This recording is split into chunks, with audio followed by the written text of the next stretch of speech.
Making AI. AI. AI. Everything is now suddenly AI. A grossly misunderstood topic that has somehow managed to unite the world's population together in sheer hatred for the subject. Tech-illiterate people assumed computers already work the way that AI does, so don't see the big deal, while techie people feel patronised by the stupid ways in which AI is being marketed. And also because there's no practical use for it just yet. So, what sort of person are you? Are you that uninformed person who rushes out and buys stuff just because it has AI in the title? Or are you that better informed person who hates it out of principle because you know that AI is a pointless fad and a heavily abused marketing term? Well, if you're that sort of person, then I don't think you're that much better. You think you're better, but what you're really doing is just blindly hating on something and the people who like that topic simply because of how it's being marketed.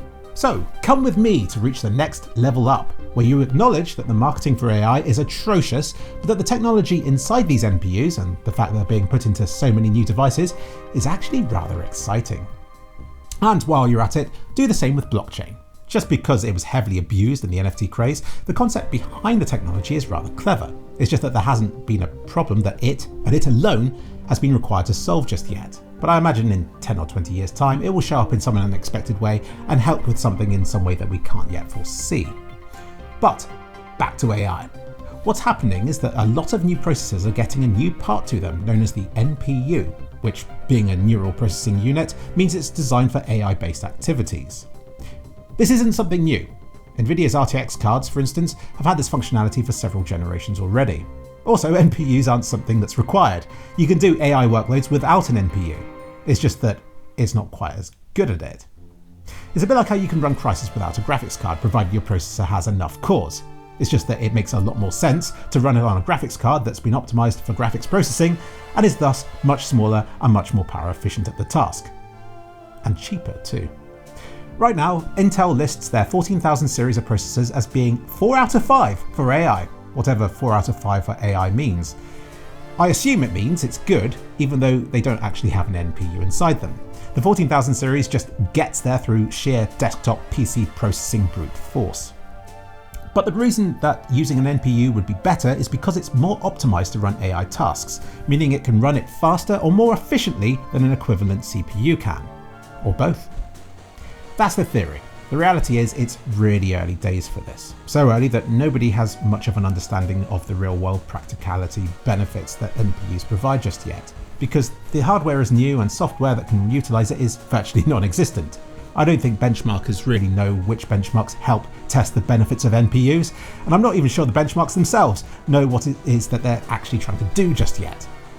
Ideally, what needs to happen is that every computer in the world gets an NPU inside them, and then we can figure out what it can be used for and how to design for it. Which is exactly what these new processors are putting inside themselves, so that's great. For now though, we just have to speculate. The best way I can describe these NPUs is that they're kind of like the first generation of GeForce RTX cards. At the time, the value of the RTX features was unknown.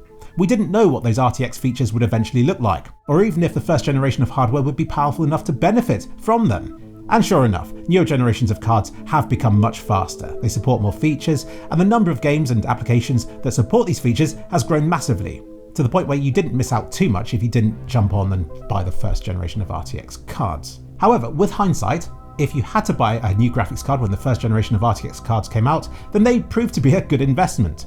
Their support for DLSS has helped them age much better than any other card from the era, and they do still have the power to run ray tracing, albeit at lower resolutions. But at least they can run them. Hello Fluffykins. So see these NPUs that are being put into the new generations of processors as like laying the groundwork for future hardware and software. Once a baseline has been established, the developers can begin to develop AI models that function on and benefit from these NPUs. Once everybody has one in their PCs, I imagine they'll find use in all sorts of applications, sometimes to enable stuff that was previously impractical, and maybe sometimes just to reduce power consumption. It's all good. In the distant, but not too distant future, you can imagine games beginning to utilize them to take some of the burden off the processor. Imagine a game using NPUs to upscale the image, or to power AI-driven NPCs, or using the NPU inside your PC instead of weighing down the processor or graphics card. Right now it's hard to imagine what NPUs could be used for because they don't really exist just yet. But it's very short-sighted to imagine that they won't have useful applications, because it's really cool technology. The question right now is, how up to the task are the NPUs inside current processors? They're rated at under 100 AI tops in performance, whereas modern graphics cards are several hundred or even thousand AI tops in performance. There is always the possibility that even the fastest of NPUs right now might still only be a fraction of the speed that's required to actually do useful stuff with AI.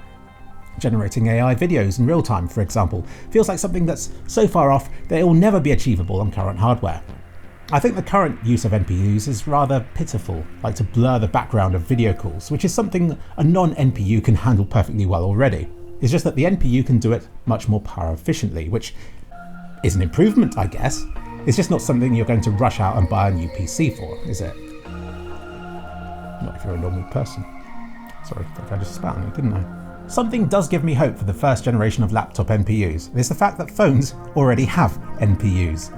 I tend to hate how stuff is designed for phones, and for desktop PCs secondary. You only have to try logging into a bank to see that. On a phone it's as simple as a fingerprint scan, while on a PC you're typing emails, passwords, secret codes and answers. Then after all that, you still have to verify it on your phone anyway. Stupid. But phone priority might actually benefit everybody when it comes to NPUs.